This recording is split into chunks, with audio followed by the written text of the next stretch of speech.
ఈరోజు మనం పసుపుని హార్వెస్ట్ చేయబోతున్నాం. అలాగే పసుపు నాటుకున్నప్పటి నుంచి హార్వెస్ట్ చేసే వరకు పూర్తి వివరాలు తెలుసుకుందాం. నమస్తే అండి, నా పేరు Arunakumari. Welcome to our Telugu వెలుగు టెర్రస్ గార్డెన్ ఛానల్. నా చేతిలో చూస్తున్నది నీటి దుంపలండి. అంటే ఇది పసుపు సైడ్ నా రూట్స్లో వస్తాయి, కానీ ఇది పసుపుకు పనికిరావన్నమాట. ఇవి కంపోస్ట్లో వేస్తే గనక బలమైన కంపోస్ట్ తయారవుతుందండి, కానీ డైరెక్ట్గా వేస్తే కంపోజ్ అవ్వవు. 2 ముక్కలుగా చేసి కంపోస్ట్లో వేయాలి. ఇది దుంప పసుపు కొమ్మండి. మనం చిన్నగా ఇలా నాటుకుంటాం కదా, అది 1 ఇయర్కి ఈ విధంగా డెవలప్ అయ్యి దుంప పసుపు కొమ్ముగా మారుతుంది. చాలా అంటే చాలా మెడిసినల్ వాల్యూస్ ఉంటాయండి. అయితే మళ్ళీ మనం దీన్ని నాటుకోవచ్చు కూడా. ఈ మదర్ రైజమ్స్ ఉన్నాయి కదండి, ఇవి మనకి బంగారంతో సమానం. వాటికి వచ్చిన ఫింగర్స్ ఉంటాయి చూసారా, వాటికి కూడా ఐస్ వస్తాయి, అంటే అదే కళ్ళు చూసారా, అవి వచ్చినట్లయితే వాటిని కూడా మనం విత్తనంలా వాడుకోవచ్చు. అసలు పచ్చివి స్టోర్ చేసుకొని ఎప్పటికప్పుడు దంచుకొని కూరల్లో వాడితే చాలా మంచిదండి. ఇలా చేస్తే దీనిలో ఉన్నటువంటి కర్క్యూమన్ ఉంటుంది కదా, అది అస్సలు లాస్ అవ్వం అనమాట.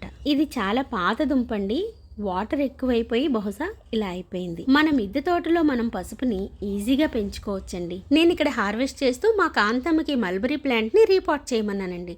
ఇంతలో తను, అమ్మ ఇందులో కూడా పసుపు కొమ్ములు ఉన్నాయమ్మా అంది. నిజంగా నేచర్ మనకి గిఫ్ట్ ఇచ్చింది అనుకోవచ్చండి. చాలా హ్యాపీ అనిపించింది. ఒక్కోసారి దుంప పెట్టి ఆకులు వాడిపోయాక మర్చిపోతూ ఉంటాం, మరి అవి మన వరకు చేరే అంటే నేచర్ గిఫ్ట్ ఇచ్చినట్టేగా.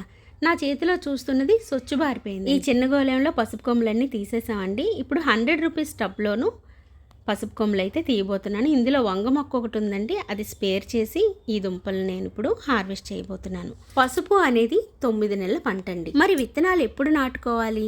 టైం వచ్చేసిందండి. మే నెలలో అలాగే జూన్ నెలలో చక్కగా విత్తనాలను అయితే నాటుకోవచ్చు. జనవరి నుంచి కూడా హార్వెస్ట్కి రెడీ అయిపోతుందండి పసుపు. అసలు పసుపు రెడీ అయిందని ఎలా తెలుసుకోవచ్చు అంటే, పసుపు పువ్వులు పొయ్యడం మొదలు పెడతాయండి. అది మట్టిని బట్టే పోస్తుందండో, మట్టి సారాన్ని బట్టే పువ్వు వస్తుంది, లేదంటే రాదు కొంతమందికి. అలాగే పసుపు ఆకులు ఎండిపోవడం మొదలు పెడతాయి. సో మనం అప్పుడు గ్రహించాలి ఇక పసుపు హార్వెస్ట్కి వచ్చేసిందని. పసుపు పెంచుకోవటానికి కాస్త సహనం కావాలండి. అంటే ఈ ప్లేస్ మనది కాదు అని ఒక పక్కన పెట్టుకోగలగాలి. పసుపు అనే కాదండి, ఏ దుంప జాతి అయినా కొద్దిగా టైం టేకింగ్. అదే చామ దుంప అనుకోండి 6 నెలలు, అలాగే చిలగడ దుంప, వీటన్నిటికి కూడా time taking. So well drain ఉన్నటువంటి టబ్లో ఏ దుంప జాతినైనా నాటుకోవాలండి. నా చేతిలో చూస్తున్నారుగా ఎంత చక్కటి ఆరోగ్యకరమైనటువంటి పసుపు కొమ్ములు వచ్చాయో. ఈ విధంగా చక్కగా ఒక్క దుంప పెడితే చాలండి, ఇన్ని పసుపు కొమ్ములు అనేవి వస్తాయి. వాటికి మనం ఎంత సదుపాయం చేసేది అన్నది కూడా ఇంపార్టెంట్ అండి. అప్పుడే మనకి అవి ఈల్డ్ కూడా పర్ఫెక్ట్గా ఇస్తాయి అన్నమాట. ఇటువంటి దుంపలు అక్కడక్కడ కనిపిస్తున్నాయి కదండి, ఇంక ఇవి మట్టిలో కలిసిపోతాయి, ఇంక మనకి హార్వెస్ట్కి పనికిరావు అనమాట. పసుపుకి చీడపేడలు అస్సలు ఆశించవండి, ఎటువంటి పెస్ట్ కూడా రాదు. అయితే వీటికి మామూలుగా మనం కౌ మాన్యూరు, కిచెన్ కంపోస్ట్తో చేసేది, అలాగే ఎన్పీకే, ఈ విధంగా మనం ప్రతి మొక్కకి ఎలా అయితే మనం కేర్ తీసుకుంటున్నామో అలా తీసుకుంటే సరిపోతుందండి. స్పెషల్ కేర్ అయితే ఏమీ అక్కర్లేదు. హార్వెస్ట్ చేస్తున్నప్పుడు ఆ పసుపు కొమ్మల నుంచి వచ్చినటువంటి వాసన వర్ణనాతీతం అండి. అమ్మ వాళ్ళ ఇంట్లో నేలలో పండేదండి. అది భూమిలో కాబట్టి చాలా రూట్స్ అనేవి విస్తారంగా వెళ్ళి చాలా ఎక్కువ దుంపలు ఊరేవండి. వాళ్ళకి సంవత్సరం పొడుగునా సరిపోయేవన్నమాట. చంటి పిల్లలకి దుంప పసుపు కొమ్ము నూరి పాలల్లో కలిపి గోకురుతో పట్టడం కూడా నేను చూశానండి. అలాగే పెద్దవారికి కూడా ఆరోగ్యంలో ఏదైనా సమస్యలు వచ్చినట్లుంటే, కఫం అటువంటి వస్తే ఈ దుంప పసుపు కొమ్ము తాలూకా కషాయాన్ని ఇస్తారండి. చాలా హెల్దీగా పనిచేస్తుంది. ఇదేదో బాగుందండి, హల్దీ ఈజ్ హెల్దీ అనమాట. ఈ నీటి దుంపలన్నింటిని కూడా సపరేట్ చేసి క్రష్ చేసి తర్వాత హార్వెస్ట్లో వేసేయాలండి. మంచి హార్వెస్ట్ అవుతుంది. అయితే మొలకలు వచ్చినటువంటి బ్రహ్మాండమైన దుంపలు మన బంగారం. వీటిని చక్కగా దాచిపెట్టుకొని డార్క్ ప్లేస్లో కానీ లేదంటే తేమ ఉండేటటువంటి ప్రదేశంలో మనం దాచుకొని వీటిని మళ్ళీ నాటుకోవచ్చండి. ఈ కొమ్ములకు కనిపిస్తున్నటువంటి నార ఏదైతే ఉందో వాటిని మాత్రం రిమూవ్ చేసేయాలండి మనం పసుపు తయారు చేసుకునేటప్పుడు. అన్నట్లు పసుపు తయారు చేసుకోవడం 2 విధాలండి. ఒకటి ఎండబెట్టి చేసుకుంటాం, ఇంకొకటి ఉడికించి చేసుకుంటామండి. ఎండబెట్టి చేసుకున్నది కాస్త మంచిదే, ఎందుకంటే కర్క్యూమిన్ అనేది పోదనమాట. ఉడికిస్తే కాస్త దాని వాల్యూస్ తగ్గుతుంది. అది మన ఇష్టం. ఇలా చూడండి లోపల ఎంత మంచి కలర్ వచ్చిందో, స్మెల్ కూడా అద్భుతం అండి.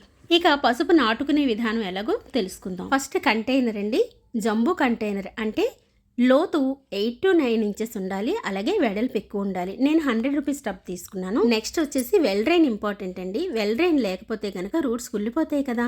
సో కోకోపీట్ వేస్తే మంచిది. కొబ్బరి పీచు ఏంటంటే వాటర్ని అబ్జర్వ్ చేసుకుంటుంది. సో వాటర్ స్టోర్ అయ్యి ఉంటుంది. వేళ్ళకి తెలుసండి వాటర్ ఎక్కడ ఉంటాయో, కాబట్టి అవి వెతుక్కుంటూ వెళ్ళిపోతాయి. Next soil mix very important అండి. మనం చేసేది ఆర్గానిక్ వ్యవసాయం కాబట్టి ఎండుటాకులు, కిచెన్ వేస్ట్, గార్డెన్ వేస్ట్ని కూడా వేసుకోవచ్చు. ఇవి వేయడం వల్ల ఇసుక వేస్తున్నాం కాబట్టి బరువు పెరుగుతుందని భయపడాల్సిన అవసరం అయితే లేదు. ఇక సాయిల్ మిక్స్ విషయానికి వస్తే కంపోస్ట్ 1%, కోకోపీట్ 1%, అలాగే సాయిల్ 0.5% తీసుకుంటే సరిపోతుందండి.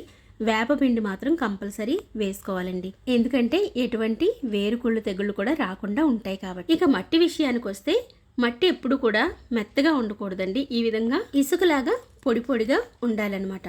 మరి మట్టిని ఎలా గ్రహించాలి అంటే గ్లాస్ వాటర్లో మట్టి వేస్తే మట్టి వాటర్లో కలిసిపోతుంది, ఇసుక అనేది అడుగుకు వెళ్ళిపోతుంది. సో ఆ మట్టి మంచిది అని అర్థం అండి. ఈ వేపపిండి అయితే నాకు లక్కీగా దొరికిందండి. ఒక మేళాకి వెళ్ళినప్పుడు ఆర్గానిక్ అన్నీ కూడా అక్కడ అమ్ముతున్నారు. సో అక్కడ నేను కొద్దిగా ఎక్కువ క్వాంటిటీలోనే ఈ వేపపిండి తీసుకోవడం అనేది జరిగింది. యాక్చువల్గా టెర్రస్ గార్డెన్ మనం లైట్ వెయిట్ మెయింటైన్ చేస్తాం కదా, మరి ఇసుక ఎందుకు కలుపుకుంటున్నారు అని డౌట్ రావచ్చు. టెర్రస్ గార్డెన్లో లైట్ వెయిట్ మెయింటైన్ చేస్తాం కదా, ఇసుక ఎందుకు కలుపుతున్నారు అని డౌట్ రావచ్చు. ఏ దుంప జాతికి కూడా నీరు అనేది స్టాక్ ఉండకూడదండి. సో ఇసుక వల్ల వెల్ డ్రైన్ అవుతుంది. నెక్స్ట్ దుంపలు కూడా చక్కగా స్ప్రెడ్ అవుతాయి అన్నమాట. ఇక పసుపు కొమ్ములు నాటుకుందామండి. నైట్ అంతా నానబెట్టుకుంటే రూటింగ్ యాక్టివ్ అవుతుంది. డైరెక్ట్గా వేసినా కూడా రిజల్ట్ బాగానే ఉంటుంది. చాలా మంది వెంటనే మొలకలు రాలేదని భయపడుతూ ఉంటారు. అలాంటి భయమేమీ అక్కర్లేదండి. నెల రోజుల తర్వాత మనకి చక్కగా మొలకలు వచ్చేస్తాయి. ఇక ఈ టబ్ని ఎలాంటి ప్లేస్లో పెట్టాలి అంటే సన్లైట్ మనకి 6 నుంచి 8 గంటలు ఉంటే సరిపోతుందండి. అలా అయితే ఫోటోసింథసిస్ బాగా జరిగి రూట్స్ బాగా స్ప్రెడ్ అయ్యి ఈల్డ్ బాగుంటుందన్నమాట. నేను ఈ పసుపు కొమ్ములు ఉడికించి 3 రోజులు ఎండబెట్టి ఆ తర్వాత ఈ విధంగా పౌడర్ చేసుకున్నానండి. అద్భుతమైనటువంటి పసుపు అయితే నాకు రెడీ అయిపోయింది. వీడియో కాస్త లెందీ అయినా ఇన్ఫర్మేషన్ ఎక్కువ ఉందండి. సో 2.x స్పీడ్ పెట్టుకొని కంప్లీట్గా చూసేయండి. మరో మంచి వీడియోతో మళ్ళీ కలుద్దాం. Happy gardening.